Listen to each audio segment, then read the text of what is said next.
Good luck. Thank you.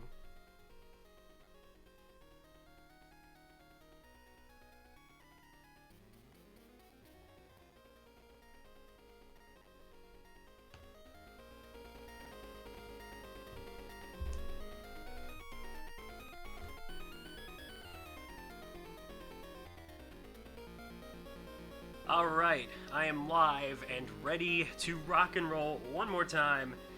Thank you, everybody, for the wait. Now, you might be wondering, wait, backyard skateboarding? This ain't it. Well, that's the thing. Hello, everyone. My name is TempestMask1000, and I will be standing in for Peter for the time being, and we will be getting to that at some point eventually, but alas, I have offered to bring you all Castlevania because it seems like slaying Dracula is gonna have to come first because the Dark Lord himself cannot wait, otherwise, lest we allow humanity's fate to go to chaos and ruin.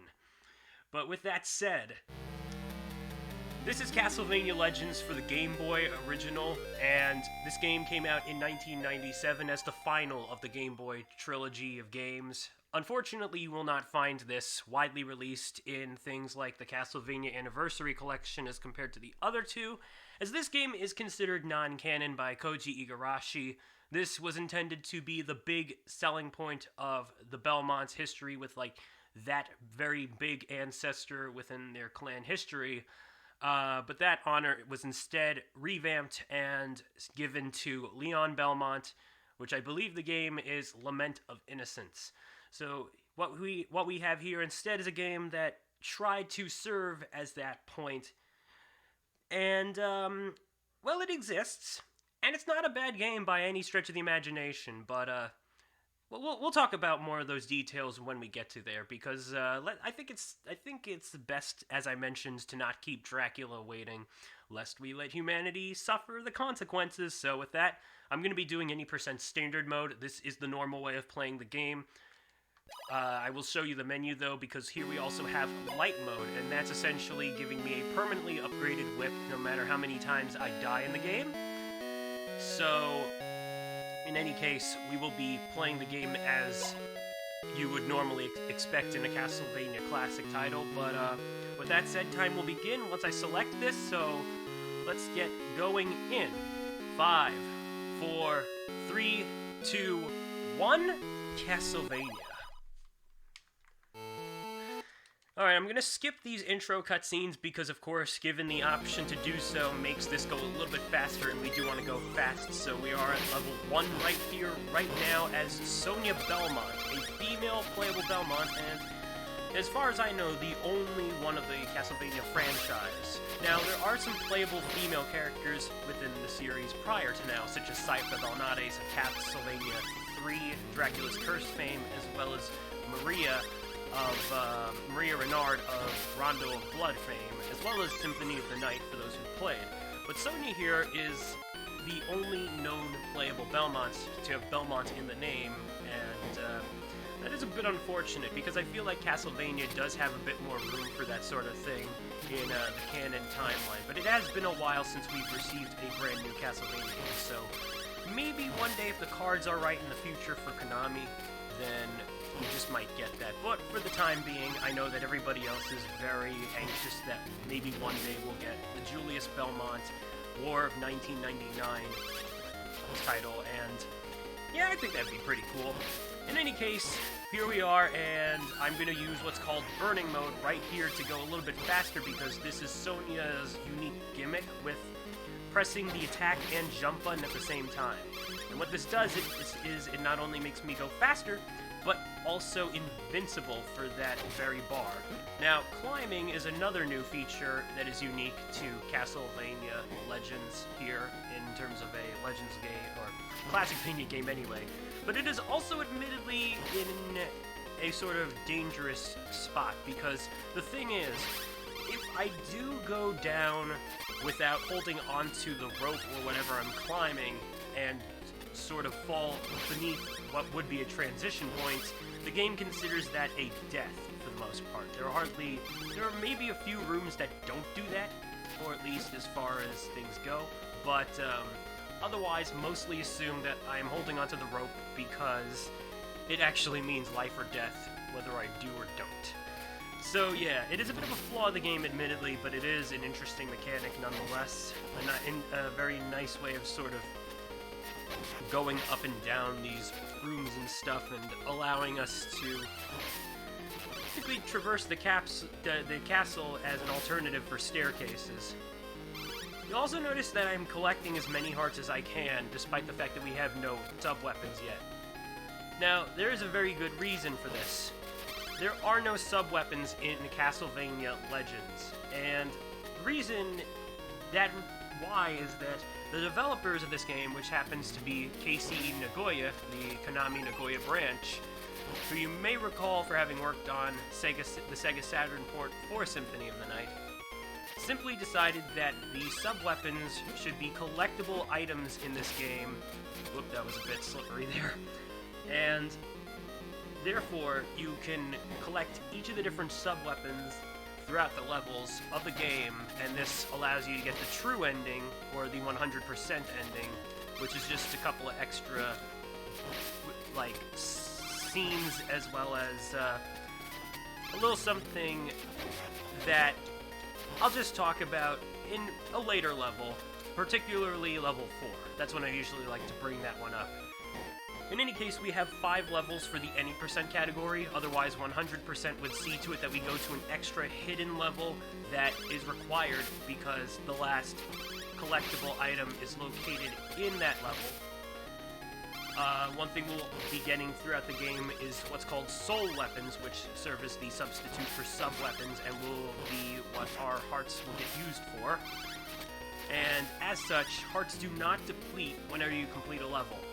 Instead, they just stick with you, so the point in collecting them now is so that it'll have plenty of ammo to use later on and stuff like that. And of course, if I do die, those hearts run out. So that is one of the danger points of this run, so to speak. And so anything could potentially go wrong, and therefore if I'm trying to take things safely, well, there's a good reason for it. Just like that little health right there, because this is the final room that leads us up to the first boss of the game, which is known as the Creature's Bat.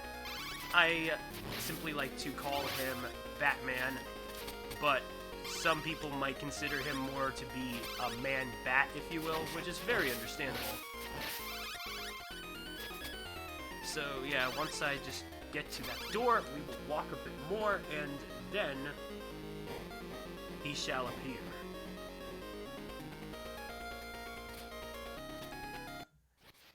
And there you go. A giant humanoid bat creature.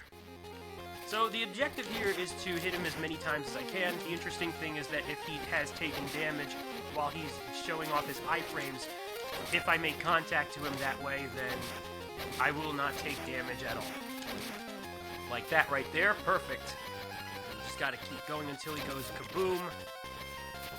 You'll notice that my fully upgraded whip has the ability to shoot fireballs. This is something that mainly stuck with the handheld Game Boy Castlevania games, as Christopher Belmont did have this ability with his fully upgraded whip in Castlevania The Adventure and Castlevania 2 Belmont's Revenge.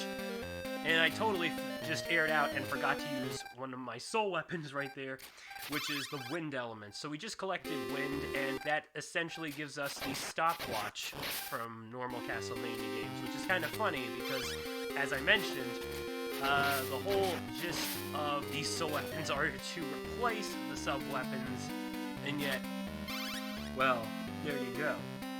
Regardless, it's pretty helpful, and it only costs 5 hearts to use, so yeah, not bad at all, and it will definitely help us along the way for some of these things. But here we have some familiar enemies in Bone Dragon Pillars, and we also got some Flea Men right here. Those giant skull heads that followed me are basically boos, in that if I am looking the other way, they will chase after me, but if I look at them, they will freeze where they are.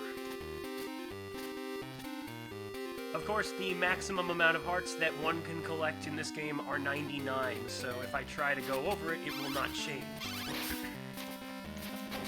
Excuse me right there. And that right there is an example of being able to fall through the platforms. All I do is press down and then the jump button. Not every platform allows me to do this, but it is nice to know because it does allow me to do stuff like that and it hardly wastes time. So therefore, getting that little safety health can be pretty helpful rather than slow. Now, one thing about level 2 here is that we will, after this, be encountering some mini-bosses throughout levels 3, 4, and 5. So this is the last time that I'm going to go straight forward and not expect some major opposition halfway through. Now the next soul weapon we are going to collect is probably the most interesting in use, but also the most expensive. In the Japan version, I believe it's called water, but in the US version, I think it's ice, or it could be vice versa. It's a little hard to get it memorized, but it completely heals us, and this can be a godsend, but it does cost 20 hearts to use, so that's the caveat right there. Now those spikes I can only remove once I defeat this knight right here, so I used a bit of a time stop, and then we just climb back up. Now they're gone.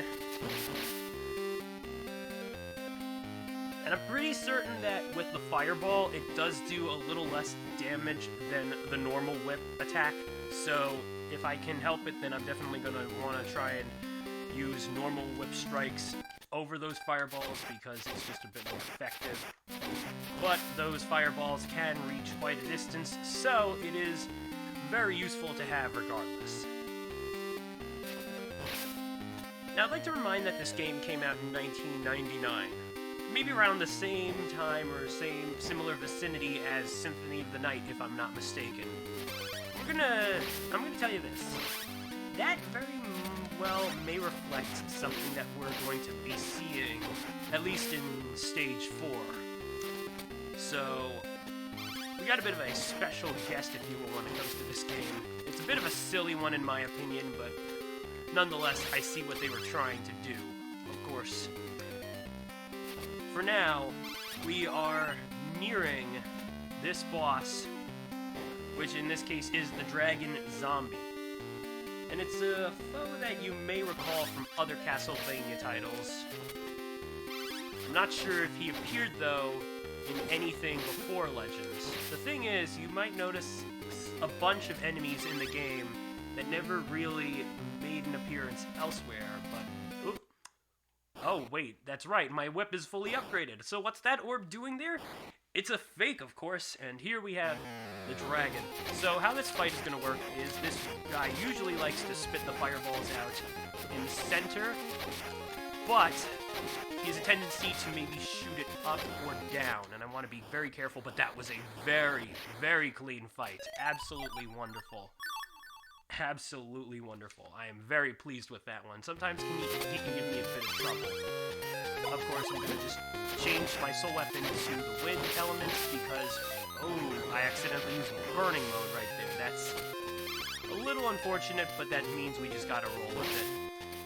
One of the unfortunate things about playing the game is that you can accidentally press A and B together, and so burning mode will activate a bit impromptu and stuff like that, and it's a bit of an inconvenience, but again, I can do my best to make do with that. We still have plenty of hearts to use sub-weapons and whatnot if need be, which is especially good considering that enemy that was giving me just a bit of trouble right there. I think that's a lizardman, but I don't know the official name. All you need to know is that you'll find them hanging on climbable things here and there, and especially in the clock tower, he can be quite annoying. So, of course, this level is your obligatory Castlevania clock tower level, and yeah, level 3 isn't the worst of things, but as I mentioned prior in level 2, we have the first mini-boss coming up very soon. Now, as you can see right here, I am just trying to make use of wind to stop time at these particular moments. This basically goes along with my routing choice, or just how I choose to handle these obstacles. But yeah, here we are. Here's the fella. Just gotta hit him enough times. There's a platform right here that I could have done an airstrike just to get him a bit easier and stuff, but I guess Sonia was not willing to jump there, and my input got eaten or whatnot. But we took care of him just fine, and now we proceed forward to the next portion. Oh. That could have been bad, because I'd like to remind that if I do fall through an area that I just came through by climbing or whatnot, that transition point turns into a death pit, and that could have very well been the case.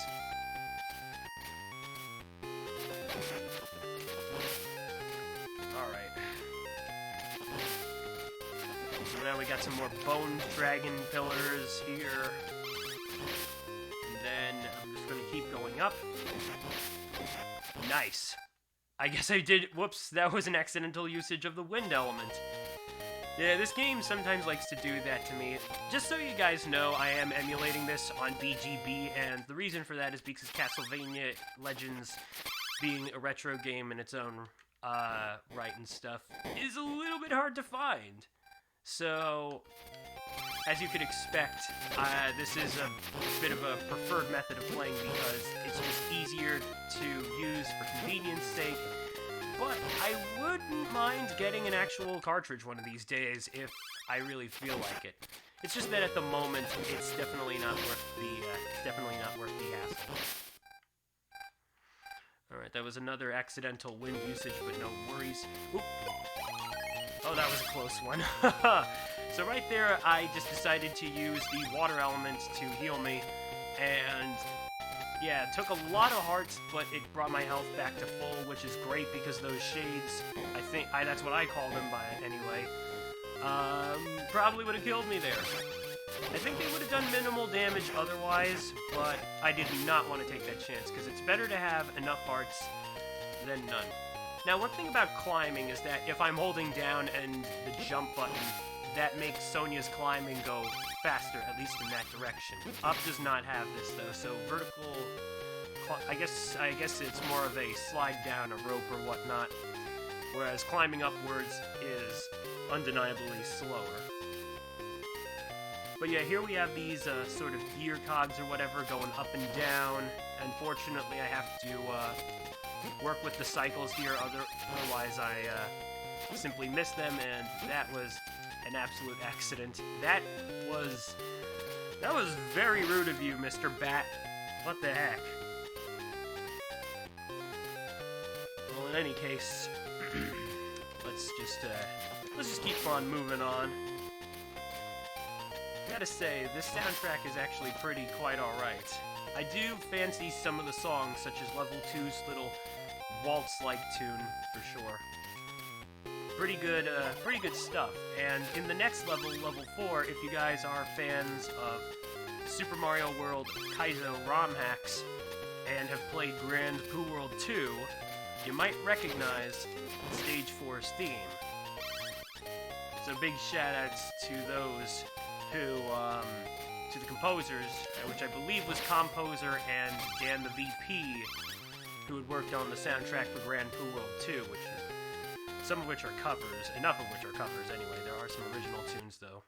Anyway, here's the boss room. We are now facing the Grim Reaper, which is really just another fancy name for Death. It's just our good old pal Death. He shows himself in this interesting-looking samurai-esque Reaper garb or whatnot. I don't know what to call it really, but yeah. I felt him, of course I could have taken him on there, but having full health was the safer bet, so of course we healed up one more time.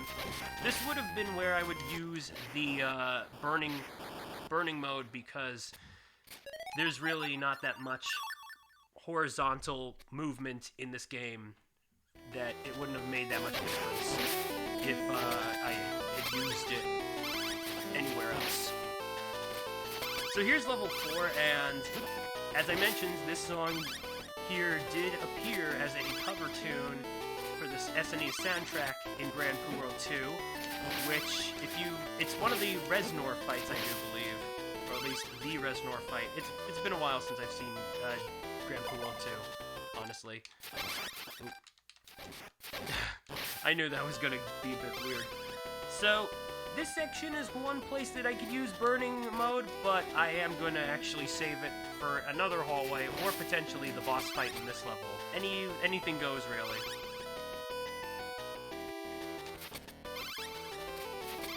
Yeah. So,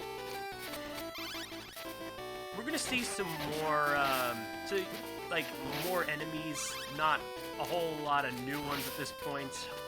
Maybe one more kind in level 5 at the very least, but there's not that much variety as things go. It's a simple cast of foes as far as things go, which I guess is mostly in line with Castlevania classic stuff, but at the same time, as I mentioned, it's indeed that mix of either familiar faces such as the Flea Men and the bats and stuff like that, or it's stuff that you haven't seen before, like these needle-shooting flower-like things. So yeah. But this next foe is definitely familiar, because here we have Medusa. She's just slithering around, trying to slash us with this sword. Oh no. Oh no! Oh! there was nothing I could do right there, unfortunately. Oh, wow. Okay, so that was an unexpected death right there, but what I was going to hopefully do if I had the chance was use the healing and then take care of that, otherwise I just would have went with burning mode. The strat that I was trying to go for was using Sonia's crawl ability to try and strike her as close as I possibly could while she was rushing me with the sword. So, something that Sonia also has that I at first thought was a unique mechanic, but actually isn't, is when I duck, I can also have her crawl, but that's actually a mechanic that she takes after from Simon in Super Castlevania 4, for those who remember that game, so yeah, not too bad though. If anything, I could say that this game has a few similarities to Super Castlevania 4, therefore. Just a few. But anyway, in any which way, yeah, there we go. So now Medusa's been defeated, but her head somehow survives and flies off, so as Aishima, a runner of particular fame, you may recall him for doing stuff like Ghosts of Tsushima and stuff like that, once said during a run that perhaps the implication is that we have to fight those Medusa heads because of this very moment. And I gotta say, that's a very funny way to put it, but also potentially accurate. Ooh, in any case, I'm gonna be a little bit careful with my health here. Of course, there's that enemy. Ooh, got me.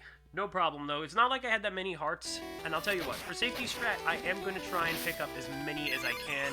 Unfortunately, that is going to waste a bit of time, but at this point, I am okay with committing to try to do things a bit more safely and stuff.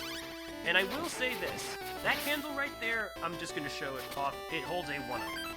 But the thing is, in Castlevania Legends, game overs are not that punishing. Believe it or not, when you get a game over and you continue the game, it just sends you back to your most recent checkpoint, which is pretty helpful, I gotta say. Definitely a lot better than just starting from the beginning of the stage, so, you know. Dying in this game is not all that horrible, but my main problem is that it causes me to lose all my hearts, and that's never fun, so now I gotta try to see if I can't get some more and also re-upgrade my whip, because, as mentioned, in standard mode, you lose your whip upgrade, and ooh. Okay, that was no good. So those spikes that we first saw in level 2 that I had to destroy, yeah, they do a lot of damage. They're not instant kill, but they can very well seem like it if you're at low enough health. But those, ooh, are unavoidable, so yeah. Thankfully I had enough, hearts to activate wind, and yeah, okay, fine, I'll use burning mode there. Okay, game, I see what you're playing. Again, sometimes the controls happen to do things whether I wanted it to or not. There's nothing I can really do about that. If I use burning mode too early, then I've used burning mode too early.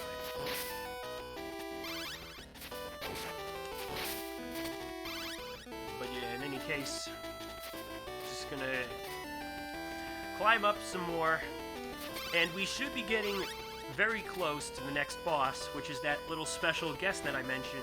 Now, he's a bit of a familiar face if you're familiar with the Castlevania franchise. You might be surprised to see him, but, yeah, you know what, I'll accept that death right there. And, again, I'll just try and reclaim some hearts for the sake of having those.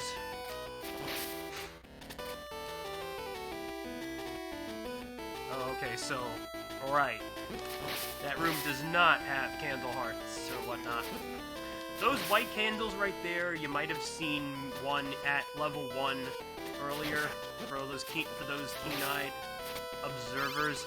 I did not want to break that because that would have sent me to a trap room.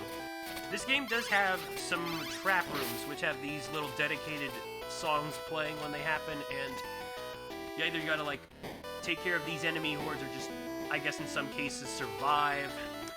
They're not fun, definitely not necessary in a Castlevania Legends run, but just imagine if there was a category that gave you an incentive to visit all of them and then beat the game. That would be pretty funny. There is one case, though, that I wouldn't necessarily call it a trap room, but more of a survival room, and that's the case of level 6, something that is hidden behind activating a white set of candles in level 5. So the only time that destroying one of those things won't cause you any grief. But otherwise, destroying those candles, at least in the case of that room that I checked to see if I could get more hearts there, can just spawn enemies instead. This game has some weird things going for it. Even so, I still think it's pretty decently made, all things considered, as this was KCE Nagoya's very first attempt at making an actual Castlevania game themselves.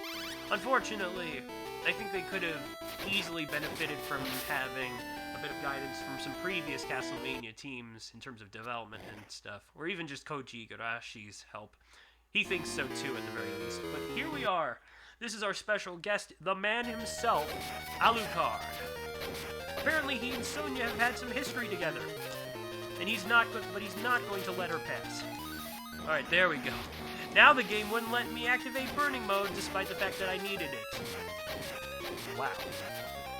Fate can sure be cruel sometimes when you're at the whim of the controls. Even ruder is Alucard, who just... Wow, that was a close one right there. Ow! Oh my god, the dialogue in this game. Castlevania might be known to have some cheesy dialogue here and there, but the writing and translation and whatnot is just something else, I tell you. But at any rate, we have entered level 5, the final level. Just to explain what Alucard was doing, his moveset is decently made. He does some of the stuff that you saw him do, like sword swinging and turning into a bat and some fireballs, pretty much in line with what you may know him to have. All while sporting his modern design, Symphony of the Night, and stuff like that, so yeah. Interesting. But it's also interesting that somebody decided to make it seem like he and Sonia had a bit of a history together, a bit of a romantic implied connection and stuff. So about that little 100% reward with the ending, yeah, it's implied that the two have a kid, because it shows Sonia holding a baby, which may or may not be implied to be Trevor. I'm not sure, but all we know is that the 100% bonus for the ending implies that the Belmonts are Dampier, or part vampire, which would really be ironic when you consider everything and stuff. So I do believe that's one of the reasons that Koji Igarashi had also considered this game non-canon, and I totally understand. But man, wouldn't it have been interesting to see Legends evolve into its own timeline? Well, I can tell you this. Sonia Belmont was intended to have one more game, and that was in Castlevania Resurrection, which was planned for the Sega Dreamcast. Unfortunately, that game got cancelled, and this also put a lampshade on the adventures of another Belmont, which I believe his name is Victor, or Vincent. I can't remember exactly, but you may recall the character for having appeared in Castlevania Lords of Shadow 2, which was an attempted reboot of the Castlevania universe that was more of a, I guess, brawler-type game more than what you would normally expect Castlevania to be. Oof. That would have stunk if that bat got me then and there. Alright. Excuse me, as my allergies do seem to be acting up a bit here. I guess it's a bit stuffy in this underwater cave, but regardless, we are, despite all things, making our way to Dracula himself. This is the last level, and Dracula will be waiting for us in a chamber as we eventually make our way back into Castlevania itself, once we take care of the final mini-boss, who is the Minotaur.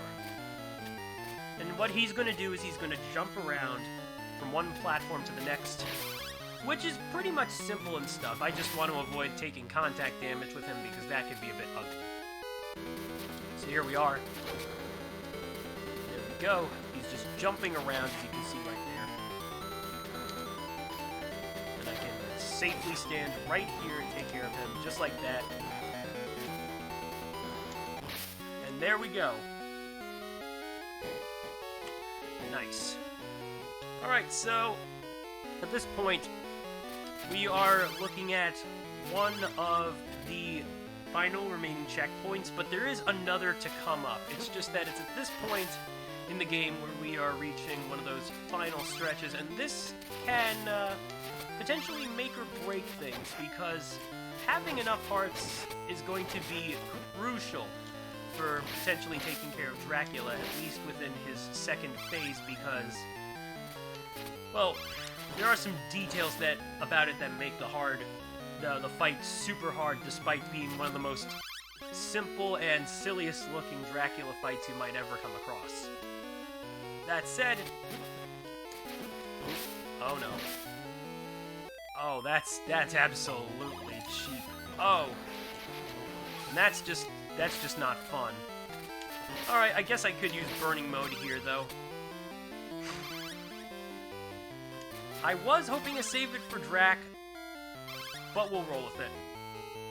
Now, considering the pace of things, you might be wondering why my estimate is 38 minutes. Well, simply put, Dracula. That's what could go wrong in this. So now you know. At any rate, just a few more halls to go, and then we meet the Dark Lord himself.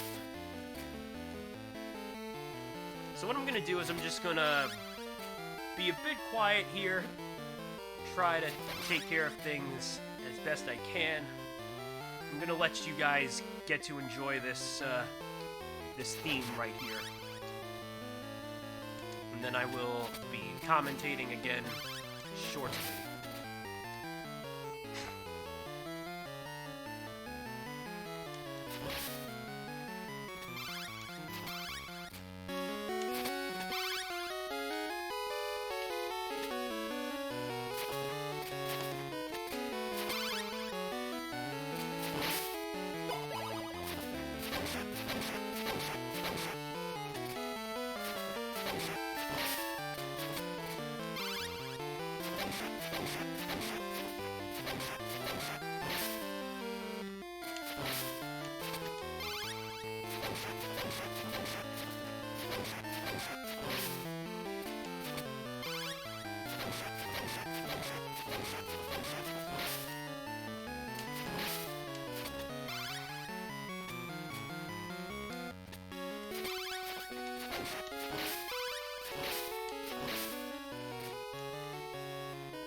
Alright.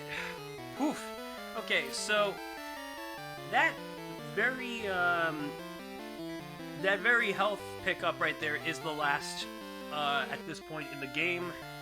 And we are now coming up to the Dark Lord's Chamber. By the way, it's pretty ironic that while you might expect Castlevania to have wall meat, in this case it's candle meat. Very unusual, but regardless, we will do the best we can as we come across to Dracula and enter Phase 1. Of course, I am going to skip this dialogue. Now, about Dracula, he has a particular spots as to where he warps. So I basically know where he's going to be, and he will constantly just shoot those fireballs like so. So this fight is not particularly bad, and I do know that the second phase basically does the same thing, except the problem there is it shoots fireballs in all 8 directions, and that is especially dangerous when there are also 2 death pits next to the side platforms. So, alright, we are going to enter Phase 2, and time will be on the final hit, so get ready just in case. But here we go. Enjoy this final boss remix of Vampire Killer.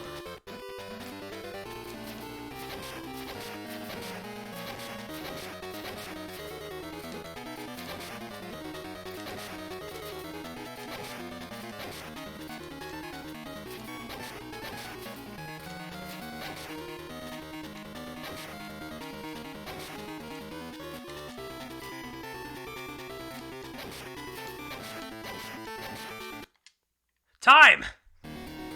Oh, let's go! Wow. GG Dracula. That was, wow, that was definitely something. Alright. Nice. So, that was so close too, because as you noticed there with that final hit, I just got hit by the fireball, and that could have easily killed me then and there. But yeah, that's time. that is time. Timer should stop now, and holy heck, nice. That was a pretty decent run. I think that could very well be a PB for me. I'm gonna have to check for myself, but yeah, we'll get to that when we do. In this case, I shall now dramatically read the dialogue as we close out the run. Oh no! This cannot be! Me losing to a human? You poor man. It must be difficult to understand why you, who possesses eternal life, are about to perish. Humans are granted such a precious short life in comparison to yours. But in that short time, we are able to love and to live for someone else. There must have been a time when you two cherished the bonds with the ones you loved. We humans are not so foolish as to throw away all of that in exchange for the power you received. There is no place in this world for the likes of you. You were already defeated when you accepted the power of the darkness.